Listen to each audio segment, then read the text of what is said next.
विचार करा, एक असं मंदिर जिथली घंटा स्वतःहून वाजते. तर मित्रांनो, हे रहस्य दडले महाराष्ट्रातील भीमाशंकराच्या जंगलामध्ये. भीमाशंकर 12 ज्योतिर्लिंगापैकी एक. दाट जंगल, धुक्याची चादर आणि प्राचीन मंदिर. पण इथे आजही एक गूढ कथा सांगितली जाते. स्थानिक लोक असे म्हणतात की जेव्हा मंदिरात रात्री कोणीही नसताना घंटा आपोआप वाजते, तर इथले साधू संत असे म्हणतात की हा एक देवीय चमत्कारच आहे. पण शास्त्रज्ञ म्हणतात की याचं कारण असं आहे की वारा किंवा ध्वनितरंग यामुळे हे घंटा वाजत असावी. पण खरं कारण कोणालाच माहीत नाही आहे. पौराणिक कथानुसार ही घंटा स्वतः भगवान शंकराच्या स्पर्शाने पावन झालेले आहे. या घंट्याचा आवाज ऐकताच माणूस शांत होतं आणि त्याला शक्ती मिळते.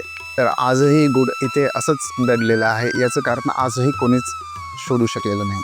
तर मित्रांनो, तुम्हाला काय वाटतं, ही घंटा कशामुळे वाजत असेल? मला कमेंटमध्ये नक्की सांगा आणि अशाच रहस्यमय व्हिडिओसाठी आपल्या चॅनलला सबस्क्राईब करा. बाय.